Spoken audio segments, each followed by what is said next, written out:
Olá, você acha que sem uma base educacional sólida conseguiremos cuidar adequadamente de nosso planeta? Antes de assistir essa entrevista, inscreva-se aqui em nosso canal para receber novidades sobre o meio ambiente e outras entrevistas sobre esse importante tema.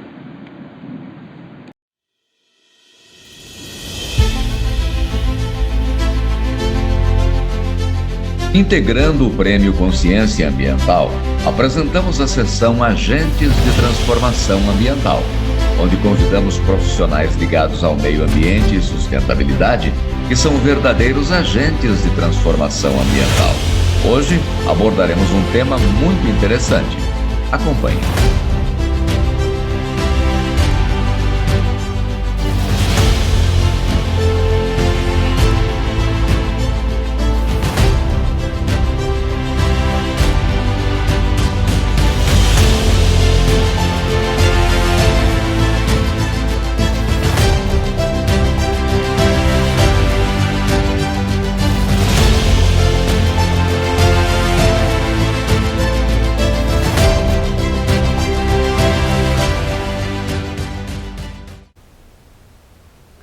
Olá, estamos aqui dentro do Prêmio Consciência Ambiental, na seção Agentes de Transformação Ambiental.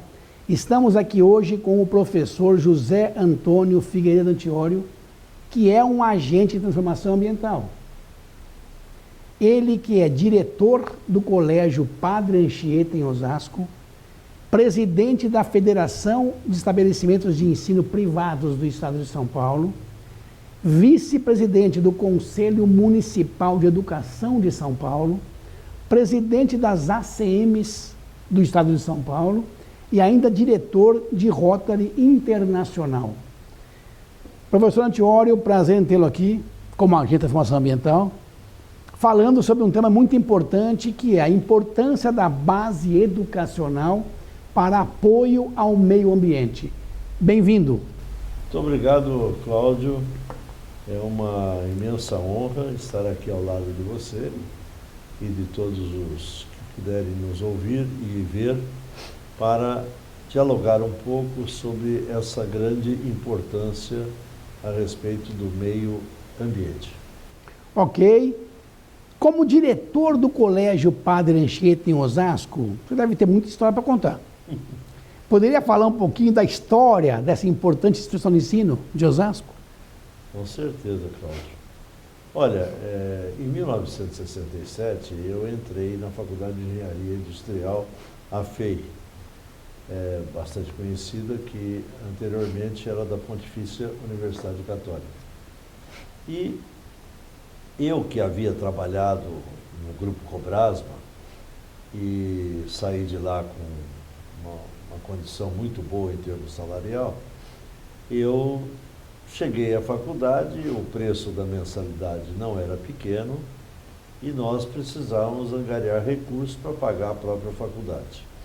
Foi onde eu pensei em iniciar algumas aulas particulares e a época de admissão ao ginásio. E começamos com pouquíssimos alunos, entre os quais alguns filhos de amigos de meu pai, rotarianos. E comecei com 12 alunos, 4 de manhã, 4 à tarde e 4 à noite, e posteriormente eu tive a felicidade de ir expandindo. Eu criei o ensino para jovens e adultos, que hoje é o EJA.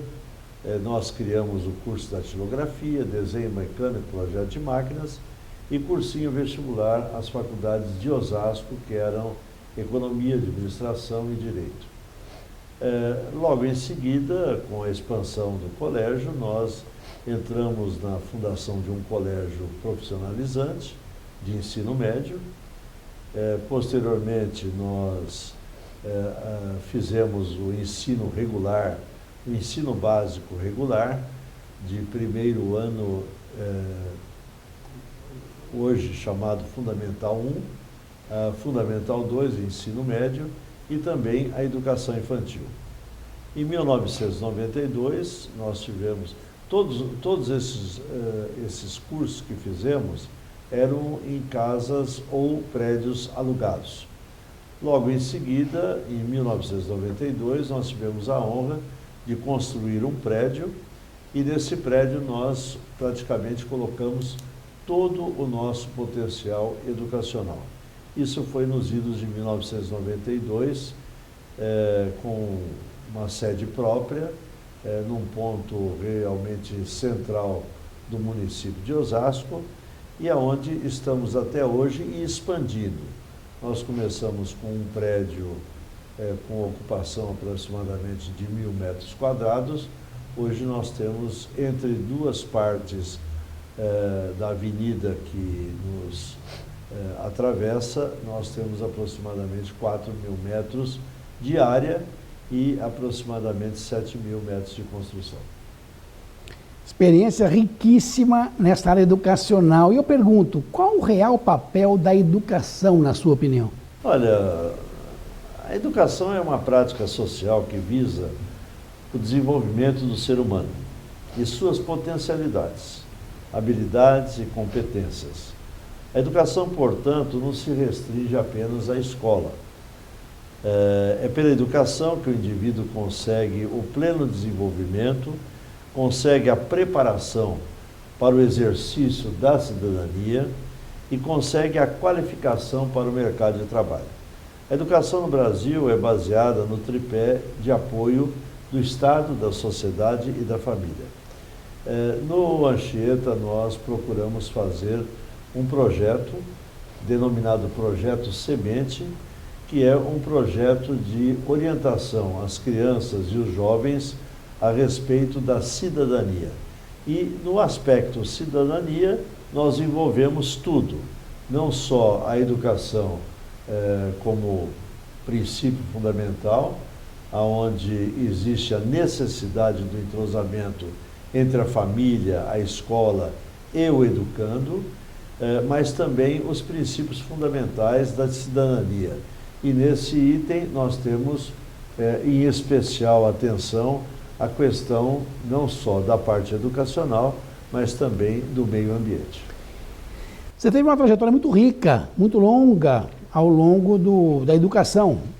Quais foram os desafios do Colégio Padre Anchieta para manter esse alto nível educacional desde a sua fundação até hoje? Olha, Cláudio, o que nós fizemos foi o seguinte. Quando eu implantei o curso de aulas particulares e admissão ao ginásio, eu tinha acabado de sair do cursinho vestibular para a Faculdade de Engenharia. E eu fiz isso no curso Ângulo, lá na Tamandaré. E eu observava muito como era a estrutura administrativa e de logística do Ângulo. E eu, quando fui fundar o Padre Anchieta, eu procurei me acoplar naquilo que o Ângulo fazia, fazendo num curso bem simples, que era admissão e aulas particulares. E criamos apostilas, nós criamos pastas, como o Ângulo tinha naquela época, e nós fomos desenvolvendo um ensino de qualidade. A nossa preocupação maior era e sempre foi a qualidade. Mesmo porque nós criamos os cursos de ingresso, na época, a primeira série ginasial e também ao primeiro ano do ensino colegial, chamado na época vestibulinho, para a Fundação Getúlio Vargas, para o Instituto Tecnológico de Osasco, para as escolas públicas. Então, nós tínhamos que ter qualidade para fazer com que os nossos alunos adentrassem aos cursos pretendidos. Então, a qualidade era sempre fundamental. Aí criamos o curso de madureza na época, e nesse curso de madureza também nós tínhamos que aprovar os alunos na rede pública. Então, tinha que ter qualidade. Eu me recordo que nós dávamos aula de segunda a sábado, normalmente diante de uma grade curricular, e quando chegava no domingo a gente fazia revisão. Eu me recordo que os alunos me buscavam em casa às 7 horas da manhã, porque senão eu não acordaria, e eu daria aula para eles até as 2 da tarde. Nesse momento, a gente até tinha desprendimento em termos até de vestimenta, porque fazia muito calor. Naquela época não era tão fácil ter um ar-condicionado e nós conseguimos fazer a qualidade desde aquela época. Depois, nós fomos implantando os cursos diversos por etapas. Então, criamos a educação infantil de altíssima qualidade, um prédio muito bonito que nós reformamos. Minha esposa colaborou comigo nesse aspecto, Ana Lúcia, e depois nós fizemos o ensino regular. Começamos assim, 1ª série, 2ª série, 3ª série e chegando até o ensino médio. E paralelamente a isso, nós já tínhamos a colocação do ensino técnico profissionalizante na área de administração de empresas, contabilidade, secretariado, informática, inspetor de segurança do trabalho. Foi assim que nós começamos. Hoje, para você ter uma ideia, a nossa felicidade é tão grande que nós conseguimos hoje no Enem ser a 2ª escola de maior nota de toda a nossa região. E na questão de redação, nós somos a 2ª nota do Brasil. Nós tivemos em 1000 pontos, que é o que o Enem se coloca, nós tivemos 960 pontos. Ou seja, nós conseguimos uma qualidade em redação, que é a nossa parte fundamental para esses exames. E eu até queria dizer o projeto que nós fazemos. O projeto para termos uma boa redação dos nossos alunos, nós não começamos no ensino médio, nem no ensino básico. Nós começamos na educação infantil. Então, ali, a criança, ela é um projeto até que foi idealizado por mim. Nós começamos com a criança observando e contando, né? Então, aquela antiga colocação que se fazia na nossa época, por exemplo, da narração, da composição, e a criança, lógico, ela não é alfabetizada ainda, então ela vai se assimilando à fala. E quando ela entra no 1º ano do ensino fundamental, ele já começa a conhecer as letras, a formação de letras, de palavras, e aí ele já está apto a fazer a parte de escrita. É um desafio enorme manter uma qualidade. Eu pergunto o seguinte, Antiório, como conseguir essa qualidade mesmo numa fase que o país enfrenta uma das maiores crises financeiras, incluindo o colégio? Como manter essa qualidade? Olha, eu diria para você que não foi um momento fácil para nós.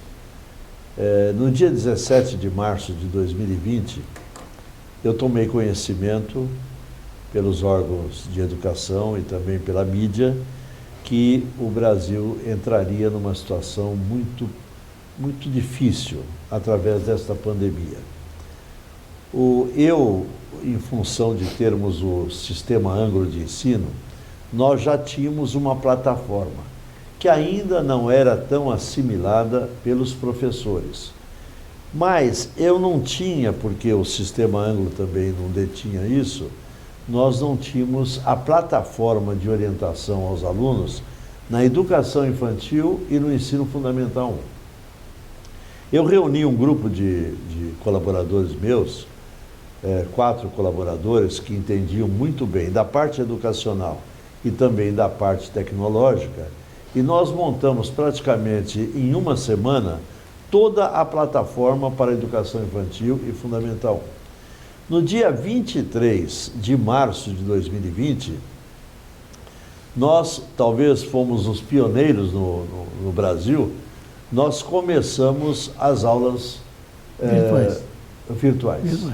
E com as plataformas existentes. Então, como o nosso apostilamento, as aulas são também gravadas, nós pudemos transmitir aos nossos alunos.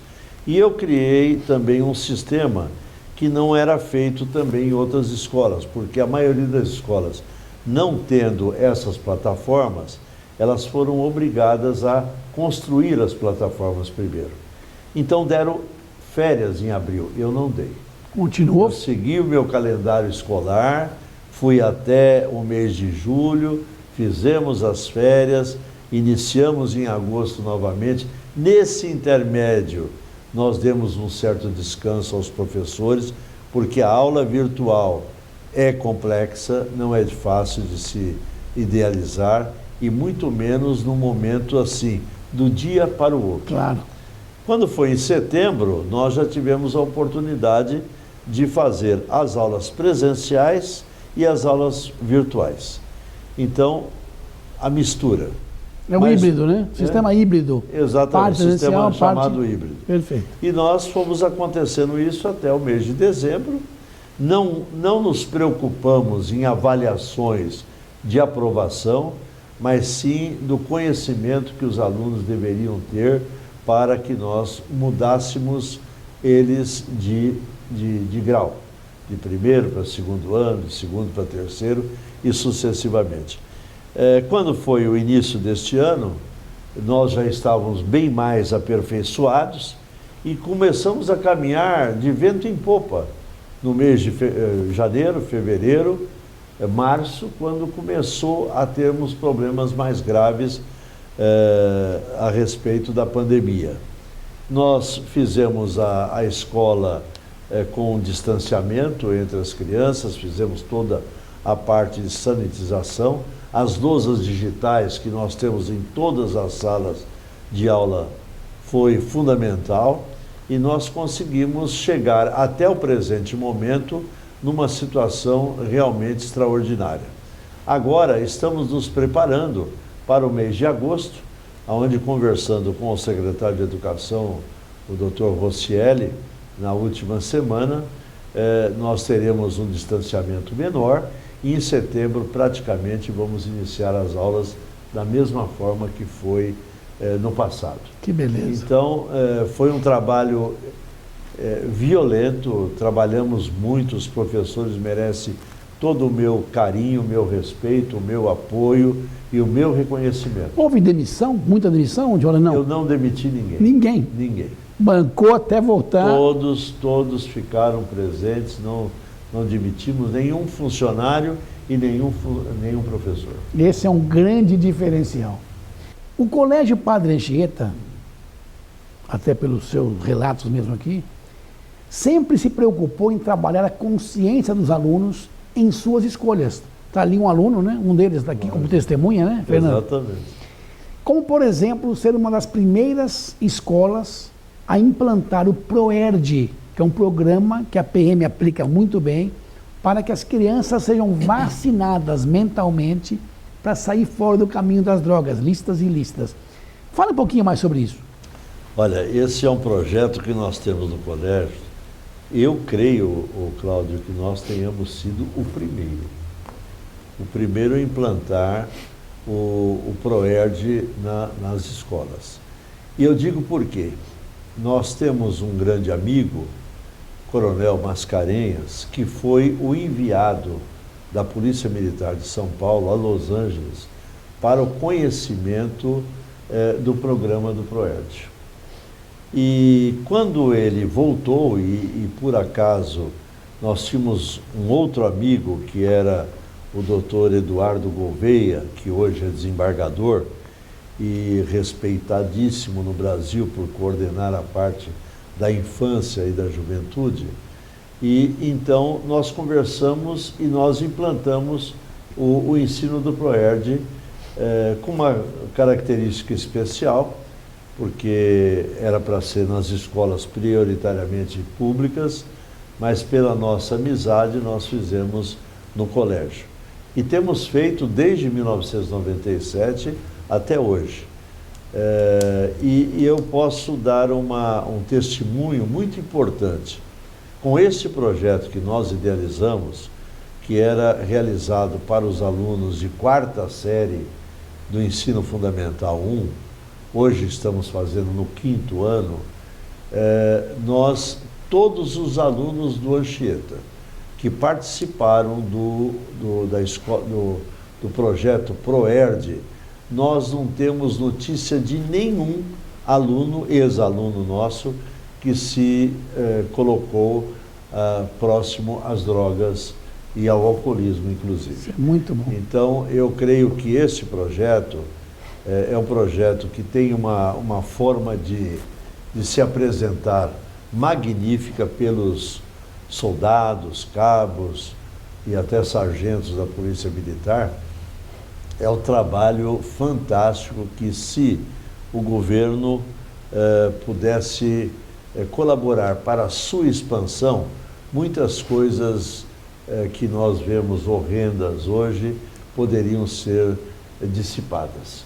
Então, eu creio que o ProERD é um dos maiores projetos que nós poderíamos colocar à disposição das crianças de cidadania. Parabéns ao Colégio Padre Anchieta por implantar isso lá no início do ProERD no Brasil. Parabéns. Com certeza. E eu pego essa mesma linha de se preocupar com a consciência dos alunos, né?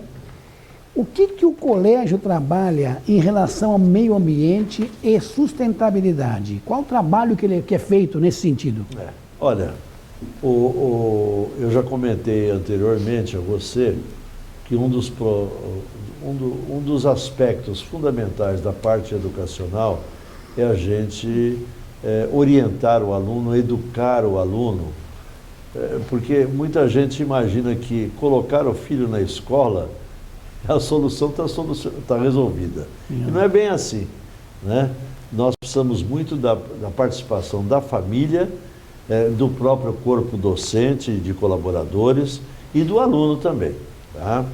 Então, nos diversos projetos que nós temos, nós criamos um projeto estudado e trabalhado por um grupo de pedagogos do ex-Anglo, que antigamente era o cursinho. Perfeito. E esse pessoal criou um projeto chamado Projeto Semente. Esse Projeto Semente é um projeto que envolve a cidadania das crianças e dos jovens. E, através disso, nós fomos formatando orientações a eles sobre os diversos problemas que acontecem no município ou no estado. Então, por exemplo, Osasco é uma cidade que é cortada pelo Rio Tietê. Então, o Rio Tietê hoje ainda uma boa parte é totalmente poluída. E nós temos orientado as crianças, num conjunto com a administração pública, para evitar o desperdício do lixo doméstico e, às vezes, até de outras coisas que se colocam nos córregos, né? Para chegar até o rio Tietê, que está próximo. Esse é um aspecto fundamental. Trabalhamos juntos com o poder público a respeito dos coletores que deviam ser implantados e ainda não foram, né? Que eram coletores que vinham aqui praticamente do início do rio Tietê, lá em Salesópolis, e vai até lá a parte de Itu, mais ou menos, Salto de Itu. Então nós trabalhamos juntos, os alunos participaram, foram a visitas em Salto do Itu, ali em Pirapora do Bom Jesus, que existe uma espuma tão grande. Então fizemos esse trabalho. Fizemos outro trabalho de horta comunitária, né? Então as crianças aprendem a fazer o plantio de algumas hortaliças que possa, inclusive, ser absorvidas pelas próprias crianças através dos alimentos que são confeccionados por nós mesmos. Excelente. Porque nós temos lá no colégio, nós temos um anexo nosso, que é uma empresa hoje, que é o Platino. O Platino é um instrumento que nós temos para fazer alimentação para os nossos alunos. Excelente. Né?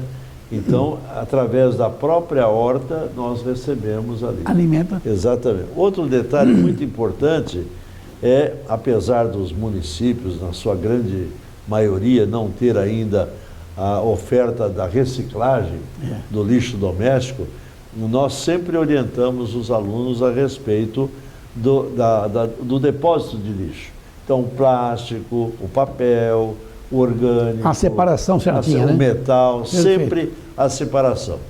E hoje é interessante, porque às vezes os pais fala assim, você está me criando um problema sério em casa, Eles querem porque fazer. eu só tenho um cesto de lixo e os meninos querem o cesto de lixo separado. Excelente. Então, é um trabalho muito interessante que tem sido feito por parte dos nossos alunos nessa questão da reciclagem do lixo. Para você ter uma ideia, quando eu tive a oportunidade de ser secretário de Planejamento, nós implantamos, junto com a CETESB, o aterro sanitário em Osasco. Existia um grande lixão, e nesse lixão nós exterminamos o lixão e fizemos o aterro sanitário, que hoje já está defasado. Perfeito. Então, isso nós mostramos para os alunos também, a necessidade de como seria o depósito desse lixo, principalmente o lixo doméstico, além de contar com a orientação sobre o lixo hospitalar, que é um problema gravíssimo que existe hoje no mundo até, e o lixo hospitalar tem que ter uma característica totalmente diferenciada, específica, e um depósito dele em um lugar que não haja uma contaminação mais drástica, né? Parabéns ao Padre Anchieta, colégio. Só pela entrevista de hoje, percebemos que é muito diferencial mesmo. E são diferenças que criam cidadania. Esse é o caminho mesmo, criar neles a consciência, nas crianças, jovens, a consciência para um mundo melhor. Antiório, o Colégio Padre Anchieta está apoiando o Prêmio Consciência Ambiental. Esse apoio vai de encontro à missão do colégio? Sim, com certeza. Quando você me havia convidado para participar desse projeto, além de nós termos ficado honrado, nós falamos assim, isso encontra diretamente com a proposta do nosso colégio. Perfeito. Porque o nosso colégio tem o princípio, o princípio do Rotary, né? Que é da verdade, da justiça, Perfeito. da criação de amizades e o bem para toda a humanidade, Claro. através da paz mundial. Perfeito. E a paz só vai acontecer quando nós tivermos uma proteção dos cidadãos do mundo no meio ambiente. Haja visto hoje os problemas que o Brasil enfrenta em relação a outros países, a outros governos, com relação à nossa própria Amazônia, né? Quer dizer, que é um berço de meio ambiente que nós temos que preservar cada vez mais. Então, nós estamos praticamente em sintonia. Lado, Estamos em sintonia do lado de vocês nesse projeto. Excelente. Que vocês adotaram, além de cumprimentá-los por esse fator. Professor José Antônio Figueiredo Antiório, obrigado pela participação sua aqui como agente de transformação ambiental. Esse vídeo estará disponível aos interessados no site do Prêmio Consciência Ambiental. Foi muito pouco, podemos fazer outras entrevistas para abordar outros temas do seu conhecimento. Se você me permite, Claro. Eu me recordo aqui de uma palestra que eu fiz nos Estados Unidos, em Los Angeles, a respeito do ProERD. E nós estávamos numa mesa redonda e alguém me perguntou sobre o problema das drogas aqui no Brasil. E como eu agiria em relação à educação. Perfeito. E eu comentei a respeito de dois fatores. O primeiro, o ProERD, né? Que é o projeto de evitar o jovem e a criança de vir a consumir ou traficar a droga. E o outro que eu coloquei foi o uso da robótica. Porque hoje o garoto, desde seus primeiros momentos, até os pais, para ficarem mais tranquilos, colocam no bercinho o celular. Então, para evitar esse uso constante do celular, para evitar um pouco, nós criamos o projeto da robótica, desde a educação infantil até o ensino médio. Perfeito. Né? Então, a criança forma diversos tipos de atividades e eles acabam deixando de lado essa parte do celular. E, ao mesmo tempo, eu me recordo que uma educadora de Portugal até, ela falou assim, senhora, eu vou aplicar isso. E eu tive a oportunidade de conversar com ela há pouco tempo, ela falou assim, olha, apliquei e você não imagina, nós temos evitado a droga na nossa região lá em Lisboa e também nós temos utilizado a robótica e temos evitado o constante uso do celular pelas crianças, principalmente as crianças menores. Então, eu creio que vocês fizeram esse prêmio Consciência Ambiental e é muito importante que seja divulgado, não só para a nossa sociedade aqui de São Paulo, mas do estado de São Paulo, do Brasil, e também a gente exportarmos o conhecimento brasileiro para as demais cidades do mundo. Muita gente, às vezes, Moisés, não acredita muito na educação do Brasil. E eu diria para vocês, eu já participei de diversos eventos internacionais de educação, o Brasil, não em todos os ambientes educacionais, mas numa boa parte dos ambientes educacionais nós temos uma educação de excelência. O problema é o comprometimento da família que nos falta para que o jovem se adeque melhor àquilo que é feito pelo ambiente educacional do Brasil. Excelente. Mas eu creio que nós vamos mudar isso porque existe muita gente boa que pode fazer isso, assim como vocês. Excelente. Encerramos hoje mais uma entrevista, aliás, excelente entrevista, e teremos outros agentes de transformação ambiental convidados para falar sobre outros aspectos e assuntos dentro do meio ambiente. Aguardem e até a próxima.